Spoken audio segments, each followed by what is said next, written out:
Hello, hello. Today is Monday, Labor Day. Many of you are probably out barbecuing and such, and I am home finishing up today's podcast. And I just finished up writing a blog for the Hoagie's Gifted Blog Hop.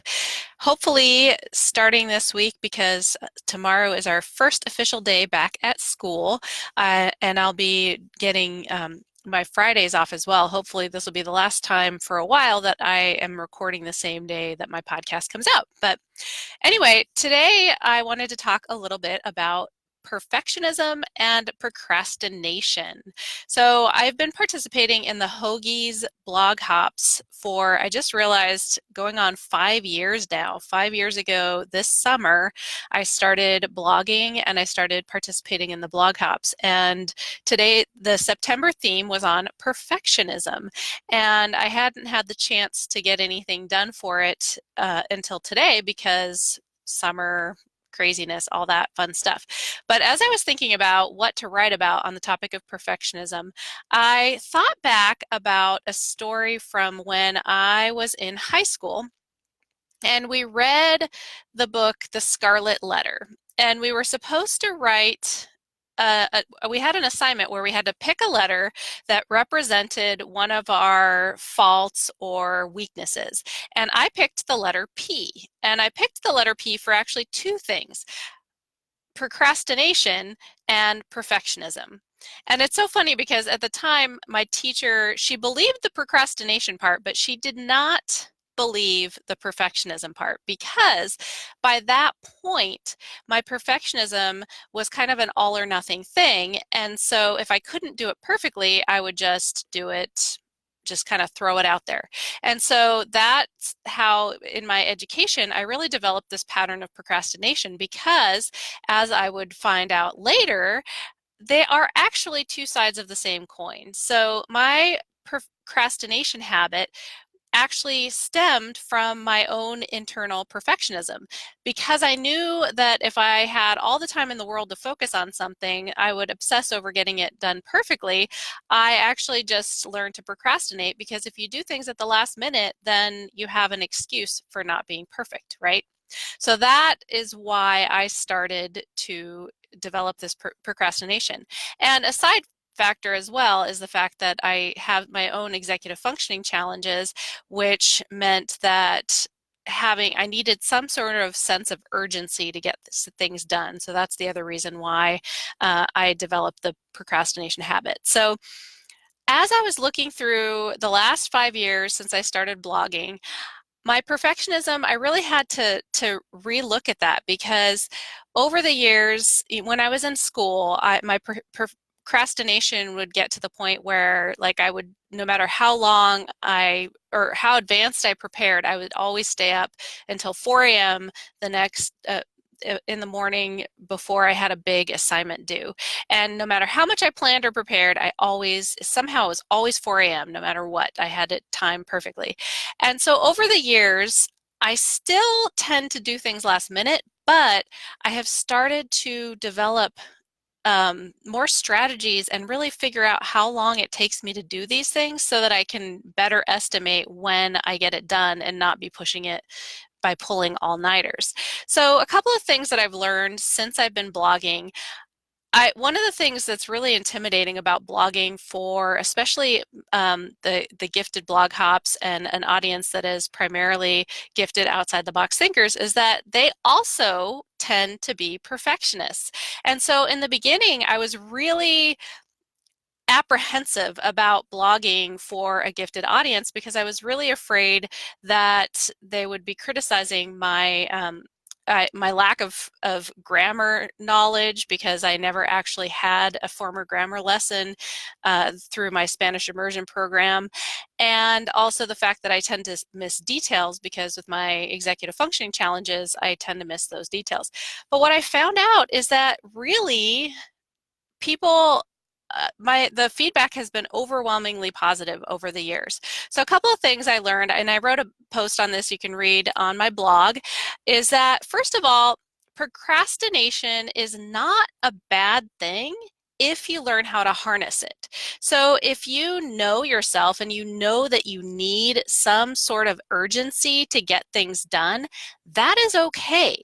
But sometimes you have to create your own urgency and your own deadlines in order to not be pushing it to the point where you're taking work home or having to pull all-nighters to get things done. That's the part that you need to create for some sense of urgency in order to help yourself and use that procrastination habit in a positive way. The other thing that I've learned in the last few years is that there are some unnecessary steps that you can skip.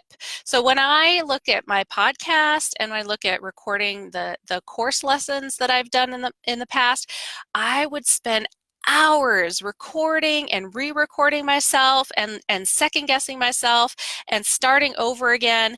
And when I redid the course that I have now, the Ignite Your Power course, it's in my community, the first time I redid it, I started re-recording my episodes, but they weren't that much better. And so I realized since I started doing these live episodes on my podcast that the best way to get it done is to record it live so that I'm not second guessing myself, I'm not re-recording myself, and just put it out there. And the funny thing is that I've actually gotten really positive feedback about my solo episodes, even though they are unedited for the most part, and I record them live so that I don't have time to second guess myself. So skipping those unnecessary steps can be really helpful in avoiding both the procrastination or in harnessing our procrastination and perfectionism habits. And then finally, when it comes to what you put out in the world, whether it's art, creative, work, whatever it is that you're doing, relatability is way more important than perfection. And so when people can relate to what it is that you're putting out there, they're not going to care about perfection. In fact, we are all our greatest critics when it comes to the perfectionism piece. And people are more concerned about their own perfection than they are about yours. And so if you have something that you're putting off doing because you want it to be perfect, just get it out there because people want to see what it is that you have to give to the world. They don't really care as much about perfection as you do. So whatever it is that you're doing, put it out there and just let the world see what it is that you have to offer. So this is something that I've been actually refreshing myself on recently because as I have started working on the befriending your brain course idea that I had, it got a lot of good feedback in terms of interest from people who wanted to take this as a course. But as I started looking at it, I started creating different outlines and I realized that I was getting into that perfectionist trap. I wanted to create one course that was somehow going to solve this problem of befriending your brain, and that's just not possible, right? So what I realized is that I'm actually going to switch gears and make it into a course series. And so each month we'll talk about a different topic, and I'll do a live course with the group, and then those who are in the group can help decide what it is that we're going to do. So I'm going to determine the first couple of lessons. The first one is definitely going to be on finding your processing strengths and weaknesses because that's something that has really kind of prompted this course. And then those people in the community can help shape what lessons we do down the road. So each month will be a different lesson that we'll do together and as a group, and we can bounce things off each other. And the main goal of it is to help harness our brain strengths and really stop pushing against those weaknesses. So kind of going with the flow of how our brain thinks rather than pushing against it. So when connecting that to the procrastination and perfectionism thing, when I kind of go with the flow of my own procrastination and find ways to make it work for me instead of against me, then I can come out with something that is valuable and shareable and that people really get a lot out of.